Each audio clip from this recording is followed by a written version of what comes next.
Ron, how did you become involved with Conan? Well, it's it's a long and possibly boring story, but excuse me.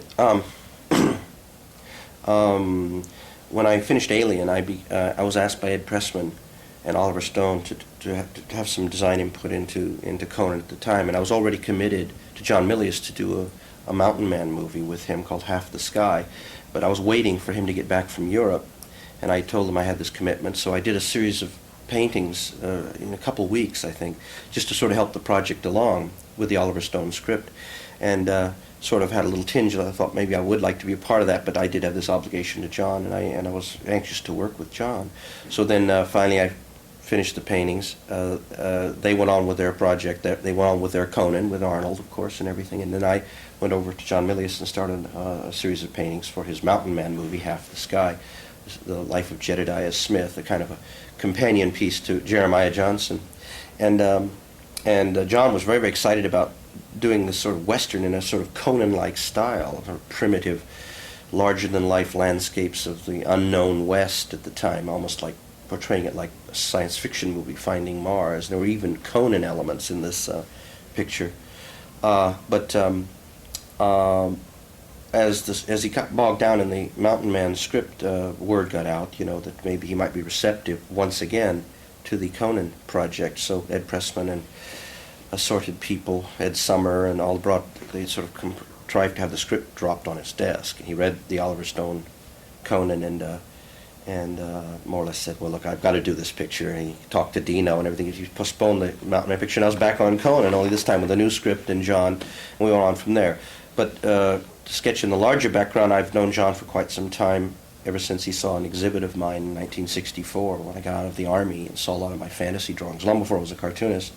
And when I met him years later as a USC student and such, he was, and getting into the film business, he commissioned paintings from me and always wanted me to design a picture for him, and this was the first time. So, I don't know, that's as brief as I can make it.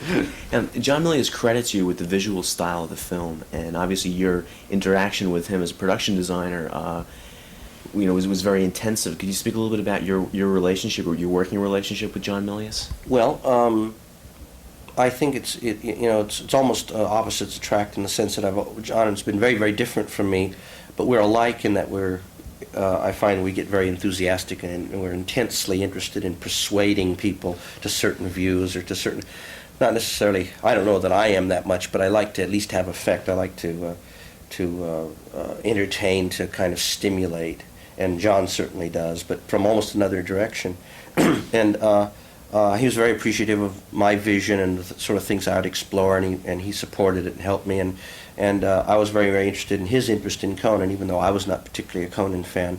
There were things I could relate to personally that fascinated me. So we had a very, very good, very close relationship all through the beginning, working, throwing script ideas back and forth, and visual ideas. John would sketch a little bit, and I would come up with a plot twist, that he would like, and it was on the picture a long, long time before it became a practical movie.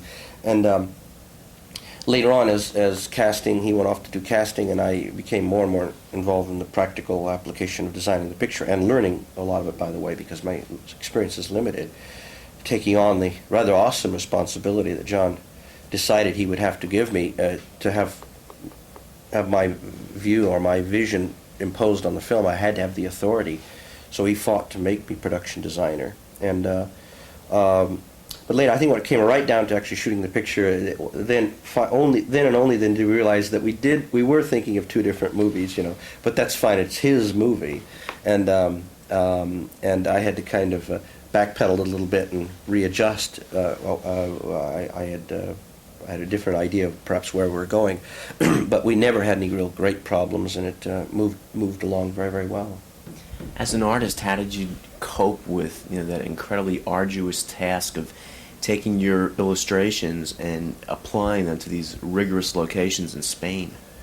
Well, I think more than an artist or a painter or even a cartoonist or whatever you want, I've always had a very strong orientation toward ideas, design in a way. I'm a frustrated engineer, a frustrated architect, maybe even a frustrated writer. I'm not sure. So to me, I saw it as a total design problem. Find a location, make the location work, design something that will fit the location and help tell the story. And and with emphasis on the story, because that's sort of where I saw the center of the picture was. I was only helping to tell the story. That's why I was interested in having an input into the script.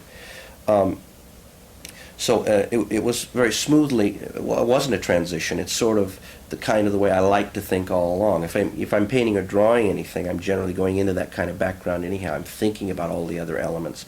So it was just nice to do it for real for a change. It was more or less like fantasizing about building such a bizarre temple, say on the side of a mountain, or finding a frozen tundra or plateau to build the Wheel of Pain.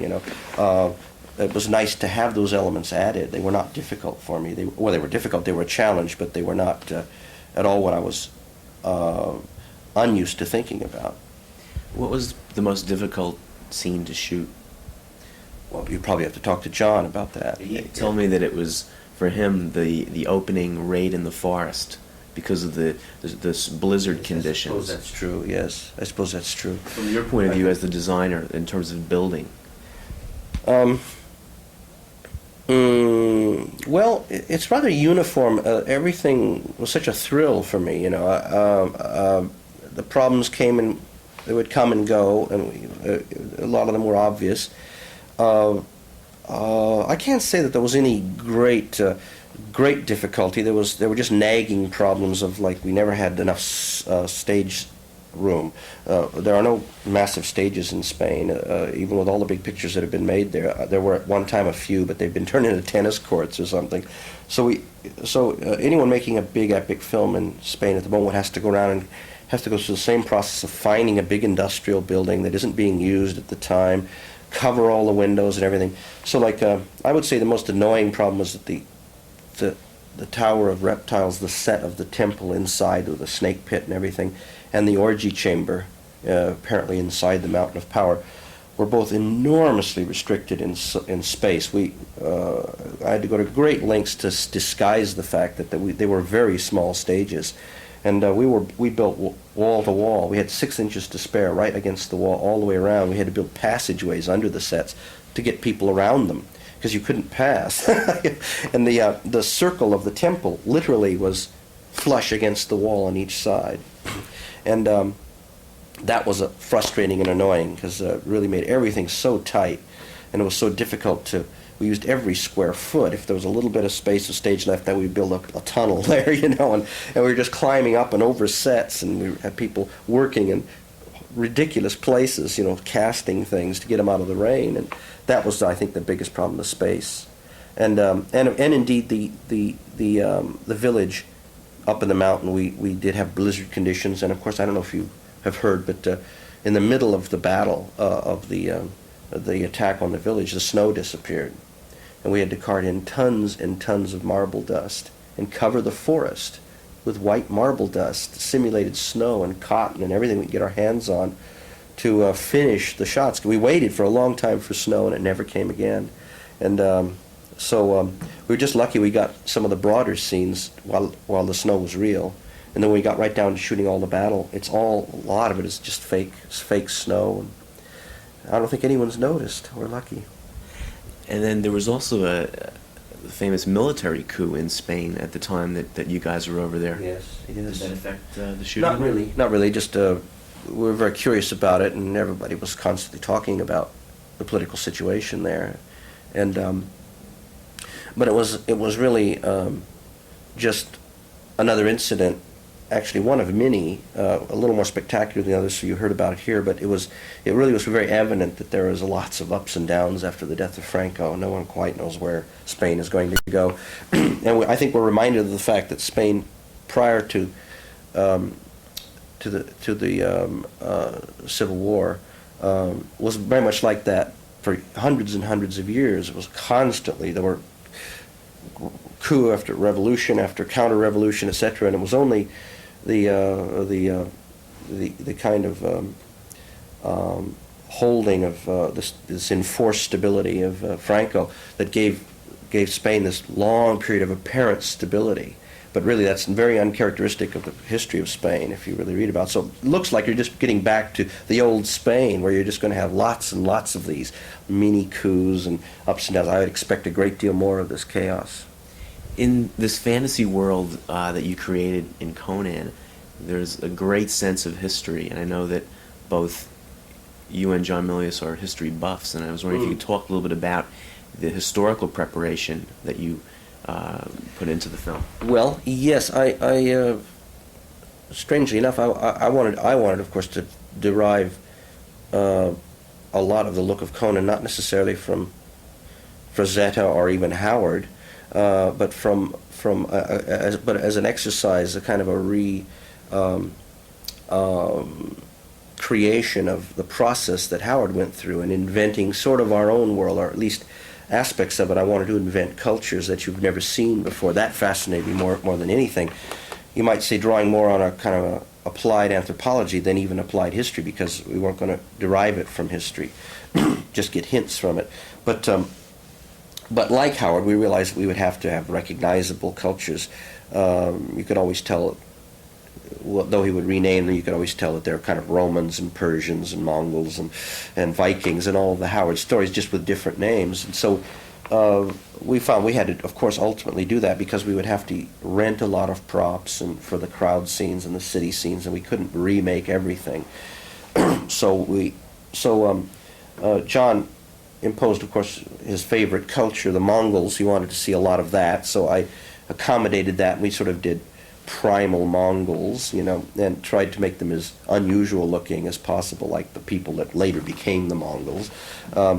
But really, it doesn't turn out that way. They're just Mongols with yurts and everything, and certainly Viking and Nordic cultures, and the Wheel of Pain. So some of the elements are derived from Viking ships and things, and wood carvings and totems and runes and all that. But the one place where I could more or less cut loose and still be fairly original was with the cult of Set, all the architecture around the cult of Set. And originally, there was at one time going to be a great deal more of it, but I wanted to kind of come up with some of the gaudiness I've seen in Hindu temples in Asia, and some of the severe stylizations of the Aztecs. Certainly, the majesty of kind of a Japanese ceremonial gate as a kind of a gateway into the mountain. Yet hopefully all melted together like it, so it sort of works, and still has that emotional is characteristic of the emotional architecture of any religion. A strange, almost standing sculpture, and that was fun, and that was the only real venture into attempted originality that the budget would allow. How was your relationship with Dino De Laurentiis on the picture? Well, very skeptical. I mean, I'm John's friend. What do I know?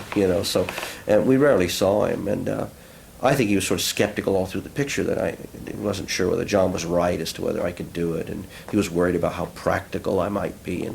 But one thing he did do is he gave me art directors to work with who I found were really excellent and very, very helpful, and they're very good friends of mine. But on the other hand, it was very gratifying to discover that there was only certain practical details I needed advice on, and that the basic aesthetic exercise of designing a look at the picture was appropriate and worked, and I never had any problems with that. And that of course was a thrill for me, and it was also a boost to my confidence.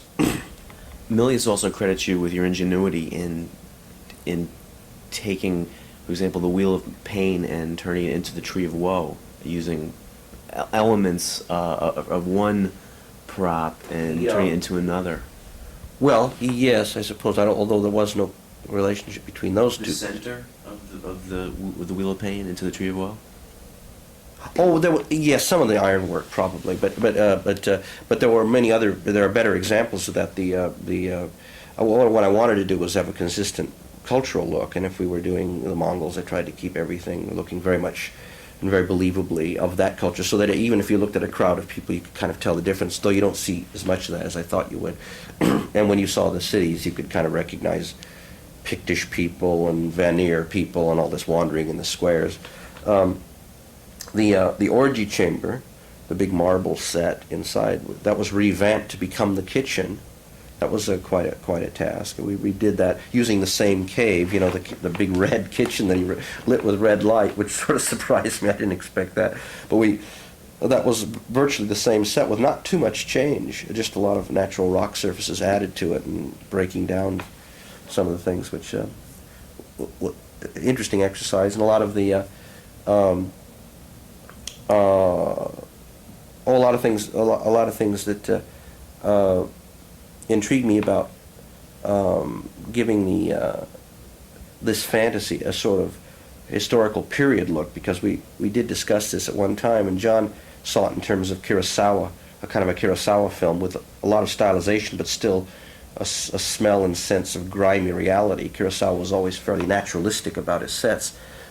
That's how John interpreted that. I interpreted it. I just wanted to do. I thought it would be very interesting to not bow to sort of MGM fantasy-like sets, but keep this thing just almost as a sort of subtle gag.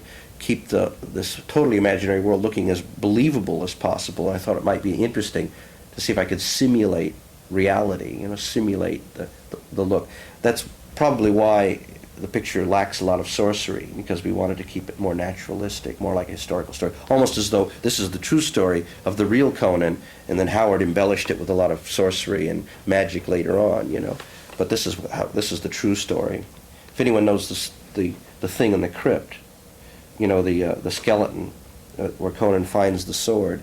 In Howard's story, the skeleton gets up and fights with him, and he has a sword fight, has to chop it off. Well, it's almost as though we created the basis of that myth, you know, because it fell over on him as though it were coming to life, and that Howard, or that Conan later told that story, embellished it, you know, as a tall tale that he fought, you know. This doesn't make us terribly popular with a lot of Conan purists, but it seemed important that both of us, that we reinvent, that John find a part of Conan's life that Howard had never written about in great detail, so that he could do an original screenplay. It seemed important that I depart as much as possible from the direct copying of Frazetta or even some of the visual elements described in the novels, just so it would have the vitality of being recreated, and would have because otherwise it could be very drab and very, very orthodox, you know, if we'd been very slavishly copied everything and been very, very careful and not to insult the purists. And it would be hard to put a lot of vitality into a picture like that. So we decided to kind of use a lot of the conventional imagery as a departure point rather than copy it. Let me just change the things. Mm-hmm. That's one of the things I really love about it, is that the historical. Mm-hmm. Mm-hmm. Yeah.